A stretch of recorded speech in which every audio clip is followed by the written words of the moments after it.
دي. خناقة حصلت في الإسماعيلية في القسم الرابع. فريق أبو فايد بيلعب مع فريق مين؟ أبو خليفة، مع فرقة أبو خليفة. فرقة أبو فايد كانت جابوا الجون في آخر 94، في الدقيقة 94. تخيل اللي حصل. الجمهور نزل، جمهور أبو خليفة نزل الملعب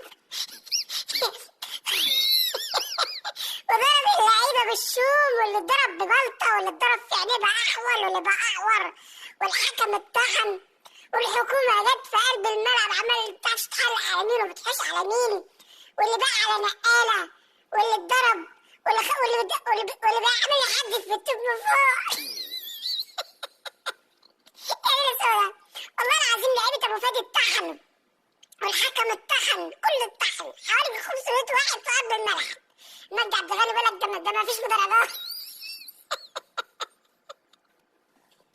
مفيش مدرجات في الملعب. جاب لعيب، كل لعيب يا عيني في فرقة فايد مطحون. مجدي عبد الغني بيقول له انت مفيش في جسمك حاجة سليمة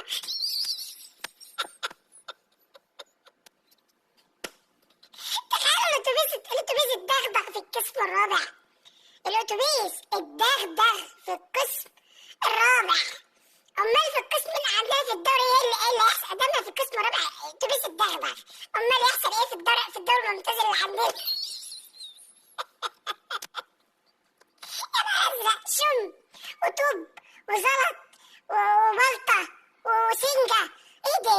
والحكومه كانت بتقول الحكومه مفيش، الحكومه مش بلاحظ